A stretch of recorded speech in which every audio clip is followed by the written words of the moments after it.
Hey, welcome Peloton family to the channel. Thank you so much for joining. So I am in week 5 of waiting for my Peloton bike to show up. And in the meantime, I got access to the app. I have a treadmill. It is not the Peloton treadmill. It is a simple treadmill I believe I got from Walmart. I got the treadmill. I got the app because I got access to it once I signed up and paid for my bike. And I've been using it. So I thought a good video might be to show you, those of you who are ordering the bikes or you're ordering the treadmill and you're still waiting for it, but you have a treadmill that you can use, on what the experience is like with the app and how do you set that up. So let's get to the video. So for those of you who don't have an order and aren't on a free trial of the app, I believe the app is $15.99 for a single person to have access to hundreds of classes, maybe thousands of classes. I haven't looked at all of them, but there's tons of runs and walks and hikes that you can use, and you can use your own treadmill. All right, so what did I need to make this work, or at least what you're seeing work? So I'm in the Apple ecosystem. I don't know how this works on the Android. So if you're on the Android system and you came and watched this video to see how that works, it might be similar. I'm not sure where it would go with the watch. Maybe you could use the heart rate monitor that you can buy directly from Peloton, or one you can get from Amazon or something like that. But this is really about how did I make it work in the Apple ecosystem. So first things, right, is I just have a regular treadmill. Nothing special about the treadmill. I have to just follow along with the instructors as they tell me, you know, elevation changes or speed changes, all that kind of good stuff.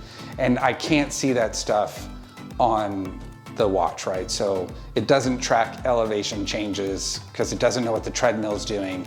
And it doesn't track speed of the treadmill. It just tracks whatever speed the watch is saying. But I have an Apple TV. So that is connected directly up to the television set. The TV is just an Amazon smart TV. It's nothing special. I just have to connect it, and then I use HDMI 3 port, switch it over, and then I can see the Apple TV on this Amazon TV. I have the Apple Watch, right? So this is really responsible for tracking speed and heart rate and the things that are going on, right, that it can with your body, which is, I think, really speed and heart rate. And then I have my iPhone, and the iPhone has the app on it, right? And I use the iPhone to cast to the Apple TV, which then shows it up on the regular TV for me to watch. So you can do this with just the watch and your phone, but it's really small, right? So I have the TV there for a reason. Casting it, I already have an Apple TV. Casting it was no big deal. And then your phone has to connect, right, via Bluetooth to your watch. And that then feeds the app as you're going through. So those are the components that I'm using. So what do you do once you want to get into a class, right? So the first thing you're going to want to do is make sure on your phone, inside the Peloton app, there's a setup for the health app, which is an Apple specific app, right, that tracks your sleep and all of those kind of health related things. It's tied to your watch. It's always kind of monitoring, and your watch is always feeding it information.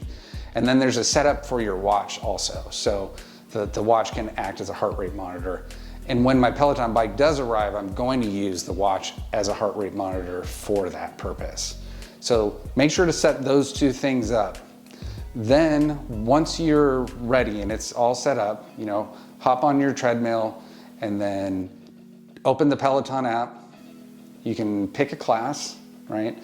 So you can just go across the top, pick a walk or a hike or a run or what have you, right? It'll give you a lot of different choices. You can use filtering to filter how long you want that class to be. For running, you can filter whether you are okay with it being beginner, intermediate, or expert, or advanced, I think. I don't think it says expert. And then you can then start that class. Once you start the class on my phone, I'll see the class really small up in the top here, right? And I'll touch that. You'll see the little kind of square for casting. You press it. And then for me, I named my Apple TV Gym, GYM, not JIM. And then hit that, and it automatically casts that to the TV. And it starts, playing the class. Now, when I do like the next class afterwards, I don't have to recast it. It's already casting, and it'll just cast the next thing. What you will potentially have to do, and I know this is really annoying and it annoys me. The funny thing is it actually didn't even happen today, but it happens most days. So most days, I finish the first class, a warm-up, run sometimes, or a walk. And then I go into the next class, right? Whatever that major work that I'm gonna do. So whether it's like a HIIT run or it's a hike or something like that, that next class starts on there. It a lot of time loses my watch, like a lot of times it loses the watch. So you're not gonna capture any of the good stuff that you wanna capture. Your speed, your calories, how fast you're going, where your heart rate stands, right? Because I don't know if you're like me, but I manage a lot of my activity and how hard I'm pushing by how far and where my heart rate is at the time, right? That means that you have to go ahead and reset your watch. This is just from my experience. So from my experience, I take the watch off real fast. I hold the two buttons on the side down at the same time. The little Apple logo will come on the screen, which means the watch is being reset. And then I don't have to do anything. It'll just pick it up and then start working, right? But literally time after time. So that first class always seems to work. The second class, 50-50. The third one, 50-50. And then when I do the stretch, 100% of the time it always works. So I have no idea, but it's like resetting the watch at least 2 to 3 times per day, which is seriously annoying. So I'm hoping when I have the Peloton bike that I don't have to do that level of resetting my watch, but I'm just telling you, if you're not getting the feedback, one, just try resetting your watch real quick. It doesn't take long, and by the time they're done explaining how the treadmill works, because they do that before every class, you'll be up and running and ready to go and tracking your activity. If that doesn't do it, then you have to reset the phone. And that's a pain in the butt because you're using it to watch your freaking workout video. So anyway, just giving you that advice. Okay, so hopefully that helped you guys out. It's really simple. You can literally, for the $15.99 a month, and if you're part of the Apple ecosystem like millions of us are, then you can use your regular treadmill, right? I think this treadmill for Walmart was like $600, relatively inexpensive, and still utilize the classes and get some of the feedback of heart rate, calorie, and speed.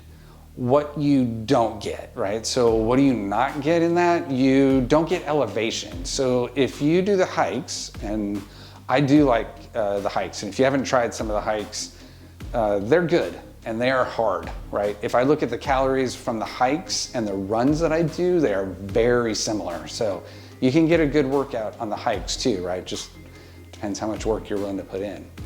But you definitely don't get elevation, because I know from just watching them that they talk about, oh, look how much elevation we've gained over this hike. So you don't see that.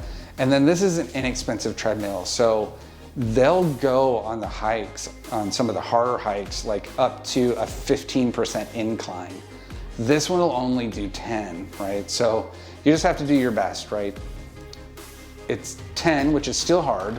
And then, so when they go from 10 to 11 to 12, keep going up, I just stay at 10, which is, again, it's hard. And you can just increase the speed and make it harder if that works for you, or, determine for yourself how that best works for yourself. But I'm just telling you, there are some definite limitations in terms of following exactly the workout. Now, not all of them go to that extreme. They don't always go up to 15, but a lot of the hikes do. So if you're into the hikes, I don't know.